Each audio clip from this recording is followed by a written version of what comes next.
శ్రీమాత్రే నమః. శ్రీ గురుభ్యో నమః.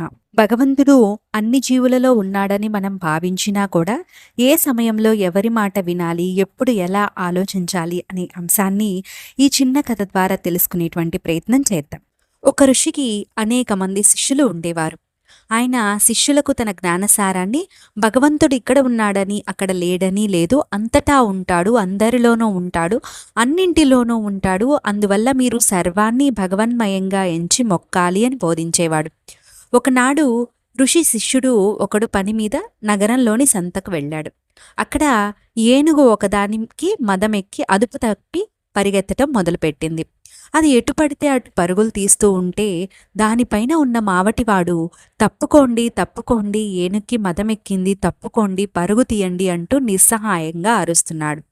శిష్యుడికి గురువుగారి బోధన గుర్తుకు వచ్చింది. భగవంతుడు ఈ ఏనుగులోనూ ఉన్నాడు, నాలోనూ భగవంతుడున్నాడు, మరి భగవంతుడు ఎలా కీడు చేస్తాడు అని ఆలోచించాడు. అలా అనుకొని అతను అడ్డు తొలగకుండా మార్గమధ్యంలోనే నిల్చుండిపోయాడు. మావటివాడికి పిచ్చెక్కినంత పని అయింది.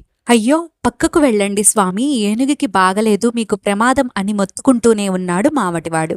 కాని శిష్యుడు ఒక్క అంగుళం కూడా కదలకుండా స్థిరంగా నిలబడ్డాడు. శిష్యుణ్ణి చేరుకోగానే ఆ మదపుటేనుగు తొండంతో అతన్ని ఎత్తి బలవంతంగా మురిక్కాలువలోకి విసిరేసింది. చావు తప్పి కన్నులొట్టపోయిన శిష్యుడు గాయాలతో రక్తం ఓడుతూ ఉన్నాడు. గాయాల బాధ కంటే భగవంతుడు తనను ఇలా చేశాడు అనే ఆలోచన అతన్ని ఎక్కువగా బాధించింది.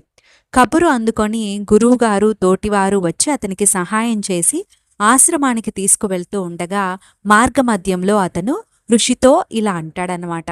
భగవంతుడు అన్నింటా ఉన్నాడన్నారు మీరు, చూడండి ఏనుగు నన్ను ఏం చేసిందో అని గురువుగారిని అడుగుతాడు.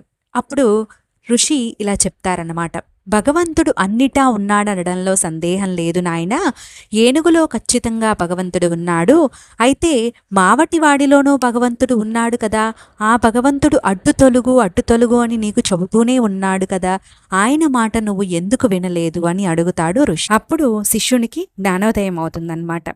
విన్నారు కదా, మనం అన్నింటిలోనూ భగవతత్వాన్ని చూడగలిగినప్పటికీ సరియైన టైంలో సరియైన విధంగా ఆలోచించి సరియైన నిర్ణయాన్ని తీసుకొని మన పని మనం చేసి ఫలితాన్ని భగవంతునికి వదిలేయాలి అనేది ఈ కథ యొక్క సారాంశం. మరిన్ని ఆసక్తికరమైన అంశాలని మనం తదుపరి వీడియోలో తెలుసుకుందాం. For more updates please subscribe my channel. Thank you.